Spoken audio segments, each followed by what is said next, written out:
네, 우리 하나님의 말씀 욥기 30장입니다. 욥기 30장 1절 말씀 보시겠습니다. 30장 1절입니다. 그러나 이제는 나보다 젊은 자들이 나를 비웃는구나. 그들의 아비들은 내가 보기에 내 양떼를 지키는 개 중에도 둘만 하지 못한 자들이니라. 그들의 기력이 쇠잔하였으니 그들의 손의 힘이 내게 무슨 소용이 있으랴. 그들은 곧 궁핍과 기근으로 인하여 파리하며 캄캄하고 메마른 땅에서 마른 흙을 씹으며 떨기나무 가운데서 짠나무를 꺾으며 뱃살이 뿌리러 먹을거리를 삼느니라.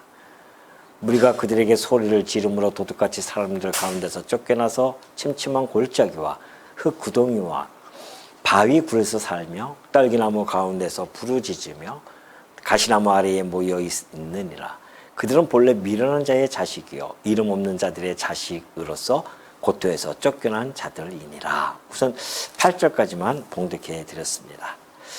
우리 지난 시간에 29장을 통해서 욥이 이 고난 이전에 누렸던 그 복과 번영에 대해서 우리가 살펴본 바가 있죠. 근데 30절 1절 보니까는 그러나라고 하는 접속사를 통해서 29절에 있었던 그 사건, 이것이 이제 30절에서 대반전의 사건으로 나타나는데요. 우리는 오늘 29장과 30장을 통하여서 욥의 그 극과 극에 달하는 그러한 삶을 우리가 확인하게 되어집니다. 정말 욥 같은 이런 삶을 산다고 하는 것이 쉽지가 않죠. 그죠? 정말 극과 극을 오가는, 어떻게 보면 천당과, 우리가 쉽게 얘기하면 천당과 지옥을 오가는 그런 모습 아니겠습니까? 그런 모습을 지금 욥이 진술해 가고 있는데요. 오늘 1절부터 15절까지 보면은 이제 비천한 자들에게 조롱을 당하고 있는 그런 자기의 비참한 현실을 한탄하는 그런 내용이 담겨져 있습니다. 1절을 보면 그러죠. 이제는 나보다 젊은 자들이 나를 비웃는구나 그래요. 젊은 자들에게 조롱받는 자신의 그러한 초라한 현재의 모습을 가지고 정말 마음이 많이 속상하죠. 30장은 이제 현재의 모습 아니겠습니까? 지금 당하고 있는 그의 모습입니다. 사실 우리가 이제 고대 근동에서도 고대 근동에서 보면은 그때 당시에는 뭐 연장자가 최고의 존경을 받는 그런 시대가 아니었습니까? 그렇기 때문에 이렇게 그들에게 존경받는 것 너무나 당연한 일임에도 불구하고 지금 욥은 이러한 자기에게 나타나는 이러한 상식조차 무너진 이러한 참담한 현실 속에서 지금 자기의 신음을 토해내고 있는 중입니다. 정말 그 29장에 보면은 욥이 영향력이 얼마나 컸는지를 우리가 충분히 확인한 바가 있습니다. 그런데 그의 이 곤고한 고난의 이 고통의 현실 앞에서는 그 모든 영향력이 무용지물이 되어졌음을 잘 보여주고 있죠. 2절부터 8절까지도 역시 마찬가지입니다. 자신을 지금 비웃는 자들이 그렇게 무능하고 패역한 자들이죠. 거기에 대한 것을 지금 아까 좀 봉독해 드렸던 그러한 말씀입니다. 그들의 삶을 보면은 정말 아무것도 아니죠. 그 욥이 봤을 때는 그 전에 자기를 갖다가 자기의 근처에도 올 수 없는, 범죄에도 올 수 없는, 범접할 수 없는 그러한 사람들이 이제는 욥을 향해서 오히려 더 비웃고 그런다는 것이죠. 근데 그들의 모습을 보니까 뭐 궁핍하고 기근에 있는 자들이고 그런 사람들조차 먹을 거리가 없어요. 뭐 짠나무를 꺾어서 먹는다거나 뭐 이런 사람들입니다. 그래서 도둑같이 사람들 가운데서 쫓겨나는 정말 비천한 자들의 모습 아니겠습니까? 그러한 자들에게 내가 지금 어떻게 해요? 비웃음을 당하고 있다. 그 이야기는 뭡니까? 자기는 그러한 자들에게 비웃음을 당하는 자기의 모습은 오히려 짐승보다도 더 못하지 않겠느냐. 그런 이야기입니다. 그러니까 자신의 지금 비참한 형편을 이제 간접적으로 이야기하고 있는 거죠. 그러한 자들에게 내가 지금 이러한 비웃음을 당한다고 하면은 나는 그들보다도 더 못한, 그러면 곧 짐승과도 같은 삶을 내가 지금 살아가고 있다라고 이렇게 한탄하는 모습을 지금 잘 그려내고 있습니다. 그러면서 9절에 보면은 이제는 그들이 나를 노래로 조롱하며 내가 그들의 놀림거리가 되었으며 그들이 나를 미워하여 멀리하고 서슴지 않고 내 얼굴에 침을 뱉는도다 그래요. 참 이 욥의 모습을 보면은 정말 기가 막히죠. 이 29장에 나타난 욥의 모습 보고 좀 이 모습을 보면은 정말 기가 막힙니다. 그들이 자기를 조롱하고 놀리기도 하고요. 그들에게 또 침을 뱉는 그런 행위까지 서슴지 않는 그런 모습을 보여줍니다. 이런 비참한 자들에게 욥이 이렇게 멸시받는 비참한 현실, 이루 말할 수가 없는 겁니다, 지금. 그러면서 이는 하나님이 내 활시를 늘어지게 하시고 나를 곤고하게 하심으로 무리가 내 앞에서 굴레를 벗었습니다. 왜 그들이 나를 이렇게 우습게 여기고 이러는가? 하나님이 나로 하여금 지금 나의 힘과 권세를 다 꺾어버리시고 이렇게 무능하게 비참한 현실 가운데 집어넣었기 때문에 그들이 나를 갖다가, 그전에는 범접할 수 없었는데 욥에게, 그러나 이제는 그렇게 욥을 갖다가 하대하고 놀리는, 조롱하는 이런 모습, 여기에 대해서 욥은 하나하나 지금 이것을 이야기하면서 얼마나 마음이 그렇게 힘들어하는지를 모르죠. 12절부터 15절도 마찬가지입니다. 그들이 내 오른쪽에서 일어나 내 발에 덫을 놓으면 나를 대적하여 길을 에워싸며 그들이 내 길을 헐고 내 재앙을 재촉하는데도 도울 자가 없구나. 그들은 성을 파괴하고 그 파괴하는 가운데로 몰려드는 것 같이 내게로 달려드니 순식간에 공포가 나를 에워싸고 그들이 내 품위를 바람같이 날려버리니 나의 구원은 구름같이 지나가 버렸구나. 이 비천한 자들이 욥에게 막 공격을 해옵니다. 우리 그런 드라마에서도 많이 보지 않습니까? 정말 너무너무 막 그렇게 대감들이 완전히 그냥 노예가 돼가지고서는 끌려 나가는 모습 보면서 막 옆에 그 종들이 막 소리를 지르고 돌을 던지고 침을 뱉고 막 그런 모습 아니겠습니까? 막 그래서 그 공포가 막 자기를 에워싸는 정도의 즉 공격을 막 당하니까 그들의 행패로 인해서 지금 욥이 그런 공포에 내가 사로잡혀 있습니다 라고 하는 그러한 한탄을 15절까지 해주고 있습니다. 여러분, 이 사단이요, 시험하는 방법을 보면은 아주 다양합니다. 처음에는 이 물질을 가지고 시험할 때가 참 많이 있거든요. 우리가 살다 보면은 사단에게 시험 받을 때가 물질로 시험 많이 받습니다. 그런 거 하면 또 우리 육체적인 어떤 질병, 이런 것들로 우리가 시험을 받을 수도 있죠. 물론 궁극적으로는 하나님의 당신의 정하신 뜻에 따라 이루어지지만은 그 과정적으로 보면은 하나님께서는 그런 사단을 통하여서 그런 역사들이 이루어짐을 우리는 욥을 통해서 알 수 있지 않습니까? 지금 욥에게 나타난 그 시험을 보면은 물질, 그다음에 육체, 그다음에는 조롱거리였었습니다. 이런 조롱을 지금 계속 받고 있죠. 조롱과 멸시를. 이러다 보면은 이 사단의 시험 속에 흔들리게 되어집니다. 뭐가 흔들릴까요? 마음이 흔들립니다. 그러면 마음이 흔들리면서 그 마음 속에 뭐가 또아리를 딱 이렇게 잡냐면은 뭘까요? 의심입니다. 의심을 하게 되죠. 뭐에 대한 의심일까요? 예, 하나님에 대한 의심이 조금씩 나타나요. 정말 하나님이 살아 계실까? 하나님이 정말 이럴 수가 있을까? 하나님 살아 있다면 세상이 왜 이래? 나에게 이럴 수가 있어? 뭐 이런 의심을 갖게 합니다. 그래서 그 의심으로 그 마음을 막 산란케 하는 거죠. 막 어지럽히고 이런 경우가 참 많이 있습니다. 그래서 실질적으로 그러한 시험에 이기지 못하고 정말 교회를 떠나고 하나님을 한참 동안 떠나 있다가 돌아오는 경우가 종종 우리가 많이 보게 되어지는데 그만큼 사단은 아주 교묘하게 들어옵니다. 그래서 우리가 정말 이 말씀으로 딱 무장되어져 있지 아니하면은 어떤 방식으로 들어오면은 우리가 그걸 방어할 수가 없어요. 오늘 우리가 이 욥기서 같은 경우는 정말 많은 우리에게 방어막을 형성시켜주는 그러한 말씀이 아닐 수 없습니다. 이 말씀을 통해서 우리가 우리 앞으로 살아가면서 어떠한 일들이 내게 닥쳤을 때에 욥을 생각할 수가 있잖아요. 하나님이 이 욥의 말씀을 주셔가지고서는 이 모든 것들이 지금 내게 주어지는 이 모든 것들, 예를 들어서 물질적으로, 육체적으로, 또는 사람들에게 받는 그러한 어떠한 비아냥거림, 조롱, 멸시, 이런 것들, 이런 것들이 지금 하나님의 절대 주권에 의해서 이 사단이 나로 하여금 지금 이렇게 시험을 하고 있구나라는 것을 우리가 지혜로 깨달을 수가 있는 거 아니겠습니까? 그래서 우리가 욥기서가 너무나 우리에게 소중한 말씀이 아닐 수 없습니다. 욥에게 행하는 이 사단의 이 계략들, 이 욥기서에서 아주 잘 드러나고 있습니다. 지금 이런 모든 내용들이 사단이 지금 욥을 갖다 쓰러뜨리고자 하는 계략들이란 말입니다. 그 욥이 다스렸던 그러한 자들이 그 욥에게 들고 일어나서 이렇게 조롱을 하는데 시험을 어떻게 의심하지 않을 수가 있겠습니까? 그런 가운데서도 여전히 욥은 하나님에 대한 소망은 놓지 않고 있음을 알 수가 있죠.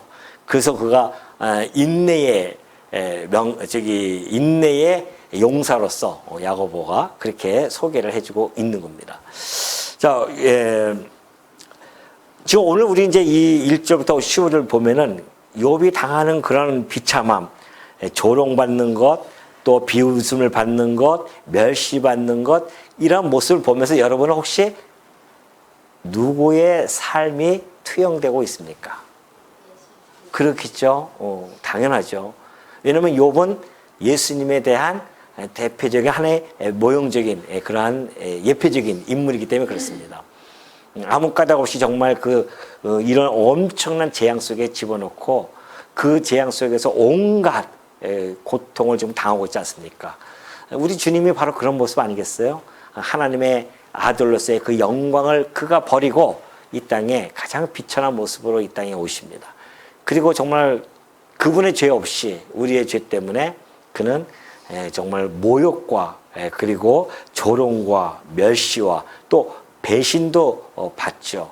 얼마나 예수님께서 그들에게 선의를 대해줬습니까? 욥이 그들에게 선의를 대해줬던 것처럼 우리 주님도 오셔서 많은 사람에게 얼마나 선의를 대해줬음에도 불구하고 오히려 그들로부터 마지막에는 조롱을 받고요, 멸시와 배신을 받습니다. 십자가 앞에 가니까 다 그렇게 본단 말입니다. 저 사람 별 볼일 없는 사람이었구나 라고 그렇게 치부를 하는 거 아니겠습니까? 욥이 그런 그들에게 그러한 모습으로 나타났기 때문에 욥이 그들에게 그러한 대접을 지금 받고 있는 거죠. 이런 고통 속에 있다는 것을 잘 보여주고 있습니다. 이걸 보면 우리가 우리 어떤 신학적 의미를 우리도 여기서 찾을 수가 있습니다. 인생이라고 하는 것이 인간의 영광이라고 하는 것이 참 어떻다? 덧없구나. 이것을 너무나 느끼게 되어집니다. 욥처럼 그렇게 영광이 욥이 말을 했던 것처럼 내가 이것이 오랫동안 지속되어질 것이야. 내 후대에게까지도 이걸 넘기고 싶어 하는 그러한 욥의 소망과는 달리, 희망과는 달리 이토록 비참하고 처참한 이런 환경에 처하게 되어진단 말입니다. 그런 거 보면은 인간의 인생의 영광이라는 것이 정말 덧없구나. 이것은 이 말씀 속에서 너무나 많이 나타나고 있습니다. 그 중에 하나가 이제 시편이죠. 시편 62편 9절 보면 인생의 덧없음이 너무나 잘 표현되어져 있습니다. 슬프도다 사람은 입김이며 인생도 속임수이니. 뭐 화려한 것 같아도요, 다 속임수와 같은 겁니다. 저울에 달면 그들은 입김보다 가벼우리로다. 포악을 의지하지 말며 탈취한 것으로 허망하지 하지 말며 재물이 늘어도 거기에 마음을 두지 말지어라. 하나님이 한두 번 하신 말씀을 내가 들었나니 권능은 하나님께 속하였다 하셨도다. 인간의 영화 의지하지 말고 지금 내가 영화를 누린다고 해서 그거 의지하지 말라는 겁니다. 인생은 덧없어요. 가볍단 말입니다. 그냥 훅 지나가는 그런 인생의 모습이죠. 그동안 되면은 우리가 마음을 둬야 할 것은 하나님의 권능은 하나님께 속하였기 때문에 하나님께 있을 수밖에 없죠. 그래서 우리의 안정, 우리의 존귀함은 이 보이는 세상이 아니라 어디예요? 오직 하나님 안에서 이것이 영원하다. 하나님 안에서만 영원한 것들입니다. 우리의 안정은 이 세상에서는 그렇게 있지 않아요. 우리가 또 어느 순간에 우리의 고통스러움이 올 수도 있습니다. 우리의 영원한 안식, 영원한 안정은 오로지 하나님 안에서만 누릴 수 있고요. 뿐만이 아니라 우리의 존귀함도 마찬가지입니다. 세상에 이런 욥처럼 존귀함을 받은 사람이 어디 있었겠습니까? 근데 그 존귀함이 하루아침에 무너지는 거 아니겠습니까? 그의 권세, 그의 재물, 부, 그의 어떠한 그 명성, 명예, 이런 모든 것들이 하루아침에 무너지는 것이 이 세상입니다. 다 덧없어요. 여러분 지금 눈앞에 우리나라도 보고 있지 않습니까? 그 권력자가 지금은 그 무너지는 모습을 우리는 목도하고 있지 않습니까? 영원토록 그 권력을 유지하고 싶어하는 인간의 그 속성, 하나님이 그렇게 가만 안 두시죠. 언제든지 인간의 권력이 무상함을 우리 모든 사람들에게 보여주죠. 세상 사람들도 그걸 깨달을지언데 항차 하나님을 지식을 아는 우리들이야 얼마나 많은 깊은 그 묵상을 할 수 있겠습니까? 아, 하나님 안에서만이 우리의 안정과 존귀함이 영원할 수 있겠구나라는 것을 우리가 충분히 깨달을 수 있는 그런 시간이 아닐 수 없습니다. 16절 보면 그래요. 이제는 내 생명이 내 속에서 노군이 환난 날이 나를 사로잡음이라 밤이 되면 내 뼈가 쑤시니 나의 아픔이 쉬지 아니하는구나. 그가 큰 능력으로 나의 옷을 떨쳐 버리시며 나의 옷깃처럼 나를 휘어잡으시는구나. 하나님이 나를 진흙 가운데 던지셨고 나를 티끌과 재같이 재같게 하셨구나 그래요. 자, 16절부터 19절 보니까는 하나님이 내리신 재앙이에요. 지금 욥은 그걸 인식하고 있습니다. 비록 이것이 사단을 통해서 했지만은 궁극적으로 하나님의 허락이 없으면 안 되기 때문에 이 하나님이 내신 재앙으로 인해서 자기가 지금 극한 그런 고통에 대해서 탄식을 하고 있는데요. 욥이 지금 깊이 인식하는 것이 하나 있습니다. 자기의 이제 실존적인 상황을 갖다가 가만히 보니까, 야, 이게 인간이라고 하는 것이 이 고난 속에서 욥이 터득을 한 겁니다. 그러니까 이 29장에 있을 때는 욥이 그걸 터득하지 못해요. 혹 지식적으로는 알 수는 있겠지만은, 그러나 그가 정말 실질적으로 그가 이 고난 속에 극한 고난이죠. 그것도 거기에 들어와서 지가 욥이 그걸 경험함으로 말미암아 아, 인간이 얼마나 이 비참하고 뿐만이 아니라 허무한가, 이것을 충분히 욥이 아마 인식하고 있을 것입니다. 이것이 바로 19절의 말씀이잖아요. 하나님이 나를 진흙 가운데 던지셨고 나를 티끌과 재 같게 하셨구나. 자기의 모습이 티끌 같고 재 같은 그런 모습. 그러니까 이 인간의 이 고난을 통하여서 자신의 유약함을 알 수가 있습니다. 인간이 잘 나가면요, 자기 잘 나갈 아주 대단한 줄 알잖아요. 근데 고난 속에 한번 칵 집어넣어 버리면 인간이 내 모습이 너무 유약하고 내가 미천하구나 라는 사실을 깨닫게 되어줍니다. 이것은 뭐 삶 속에서 실제적으로 경험해야만이 실제적으로 배우는 거 아니겠습니까? 이게 터득되어지는 것이죠. 이게 이제 학습 효과라고 하지 않습니까? 근데 이거는 일반적으로 보편적으로 사람들이 그 고난 속에 있으면 누구나 조금만 지혜가 있으면 다 깨닫는 보편적인 생각들입니다. 그러나 우리 성도는 거기에 머물 수가 없죠. 우리 성도에게서는 그 고난은 오히려 우리의 영혼을 더욱 맑게 할 뿐만이 아니라 성숙하게 하는 이 도구라는 사실을 깨닫게 되어집니다. 지난번에 언제 한번 제가 여러분에게 말씀드렸듯이 태풍이 그게 부정적으로만 우리에게 다가오지 않잖아요. 태풍이 와야 그래야 대기의 오염도 깔끔해지고 맑아지고, 그리고 오염된 물질들이 다 태풍에 쓸려 내려가고 다 그런 거 아니겠습니까? 그렇듯이 이 고난은 우리 이 성도들의 이 영혼을 아주 맑게 하고 성숙해 하는 아주 훌륭한 도구면 틀림없죠. 그렇기 때문에 그 고난을 통해서 우리가 어떠한 그 살다 보면은 우리도 모르게 우리의 하나님에 대한 불신들이 점점 축적이 되어집니다. 시간이 흐르다 보면은 좀 평탄하게 살다 보면 그러잖아요. 그냥 축적이 돼요. 불신이. 그 하나님을 점점 멀리하게 되어집니다. 그냥 하나님 없어도 좀 살만한 것 같아라고 하면서 그쪽으로 싹 빠져나갈 수 있거든요. 근데 그때 고난이 한번 확 들어오면은 금방 성도들은 지혜가 있으니까 금방 눈치 탁 채잖아요. 아, 이거 내가 지금 이 하나님에 대한 이 불신의 신앙생활, 이것을 하나님이 제거하기 위한 하나님의 작업이시구나. 그걸 깨달으면 그 지혜고요.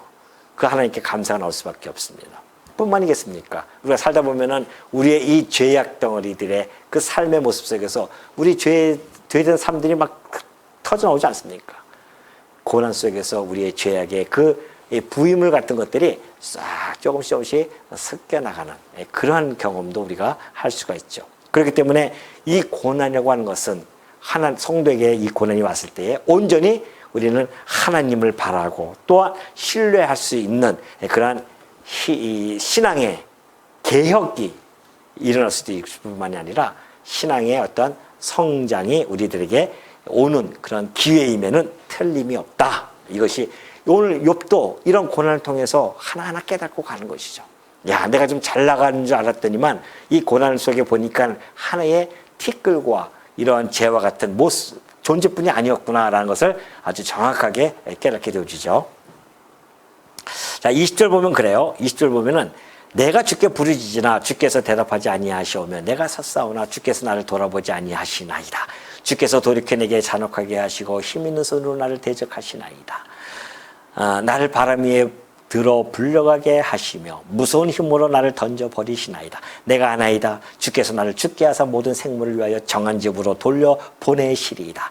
그러나 사람이 넘어질 때에 어찌 손을 펴지 아니하며 재앙을 당할 때 어찌 도움을 부르짖지 아니하리까래요. 20절부터 24절 보니까는 침묵하시는 하나님에 대해서 아주 절규를 합니다. 절규를 하고 있죠, 지금. 이 욥이 고통 속에서 지금 괴로워하고 탄식하고 있습니다. 그는 지금 도움을 청하고 있죠. 이것은 물론 고난 속에 처하게 되어지면 인간이 가지고 있는 필연적인 본능이면은 틀림이 없죠. 그렇기 때문에 정말 이 욥은 이런 고난 중에 부르짖음에도 불구하고 주변에 있는 사람은커녕 하나님조차 응답하지 않고 침묵하고 있는 그 모습에 지금 절규를 하고 있습니다. 그러나 여러분도 잘 아시다시피 우리 하나님께서는 주무시지도 아니하시고 졸지도 아니하시는 분이십니다. 그렇죠? 그러한 분이 욥에게 사단을 맡겨놓고 가만히 그냥 나 몰라라 하시는 분이 결코 아니죠. 욥의 일거수일투족을 지금도 그때 당시에 아주 불꽃 같은 눈동자를 가지고 지켜보고 계셨습니다. 그렇다고 한다면 하나님의 이 침묵은 하나님의 그 침묵의 신비를 우리가 알 수가 있죠. 하나님은 이 무관심이 아니었구나. 결코 무관심이 아니라는 겁니다. 오히려 욥으로 하여금 하나님을 더 깊이 찾게 만드는 그러한 은혜의 시간, 은혜의 자리, 이것이 곧 침묵의 시간입니다. 욥이 잘 나갔을 때 29장에서는 이런 하나님께 이런 부르짖음이 없었죠. 그냥 하나님께 은혜에 감사합니다 했었습니다. 그러나 이런 엄청난 극한 고난 속에 있으니까 하나님께 부르짖어요. 더 깊이 하나님을 찾게 되어지고 더 깊이 인생을 바라보게 되어지고 욥의 생각에 점점 더 깊어질 수 있죠. 물론 몸은 힘들고 어렵지만은 그럼에도 불구하고 욥은 점점 하나님에 대한 깊은 이해가 점점 생기게 되어지죠. 그러니까 욥의 이 기도, 이 부르짖음, 이 절규, 이것은 단순한 원망으로 그치지 않습니다. 이것은 하나님께 대한 끊을 수 없는 자기의 의존의 표현이에요. 이게 이 욥의 이 절규는요, 나는 오로지 하나님이 없으면 안 됩니다라고 하는 하나님께 전적으로 의존할 수밖에 없는 존재입니다. 그 의존의 표현이라니까요. 지금 이 절규가, 그 기도가, 그의 부르짖음이. 만약에 욥이 미련한 자였다고 한다면은 하나님이 어딨어? 욥의 아내처럼 하나님 욕하고 죽어버려. 그럴 거 아니에요. 그럼 그럴 수도 있겠죠. 근데 욥은 끝까지 그래도 하나님이 침묵하신다. 그러면 하나님과 여전히 지금 침묵하고 있지만 그 관계는 놓지 않고 있는 거죠. 나는 여전히 하나님께 의존하고 있습니다. 그러니까 하나님의 의존도가 29장보다는 30장이 어떻게 돼요? 어떻습니까? 더 깊이 들어갑니다. 자기가 이 티끌과 재와 같은 그런 모습이면 모습일수록 하나님의 의존도는 어떻게 됩니까? 비례적으로 커질 수밖에 없어요. 아마 29장에서의 욥은 하나님을 이 정도까지 의존했을까요? 그냥 자기의 부ям 속에서 하나님을 감사하고 찬송하고 경외했을지언정 이렇게 깊이 하나님을 의존하면서 파고 들어가지는 못했을 겁니다. 근데 욥이 이런 30장 오니까 얼마나 부르짖습니까? 나는 오로지 하나님 외에는 없습니다. 하나님께 내가 의존하지 않으면 나는 살 길이 없습니다. 이 부르짖음이 지금 이 30장에서 막 터져 나오기 시작하는 거죠. 오늘 우리도 마찬가지입니다. 우리가 어려울 때일수록 우리가 하나님에 대한 의존도가 더 높을 수밖에 없어요. 하나님께 더 나아갈 수밖에 없습니다. 25절부터 보면은 또 그렇게 되어 있어요. 25절. 고생의 나를 보내는 자를 위하여 내가 울지 아니하였는가? 빈궁한 자를 위하여 내 마음에 근심하지 아니하였는가? 자기가 29장에서 있었던 일을 기억하는 겁니다. 고생의 나를 보낸 자를 위해서 내가 울어줬고 빈궁한 자를 위하여 내 마음에 근심해줬다. 그래서 내가 이렇게 의를 행했기 때문에 복을 받았더니만 이게 웬일이에요. 도리어 화가 왔고 광명을 기다렸는데 흑암이 왔다는 거 아니겠습니까? 그러니 내 마음이 들끓어 고요함이 없구나. 환난 날이 내게 임하였구나.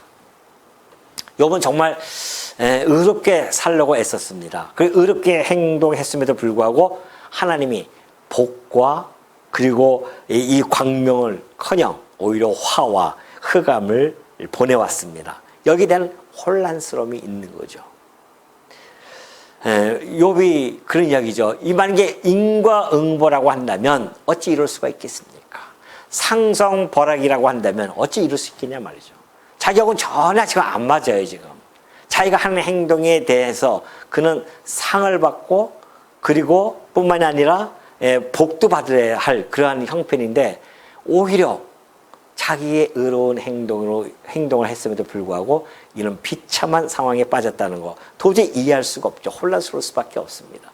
이때에 이제 사단이 의심이라고 하는 것을 싹 집어넣을 수 있죠.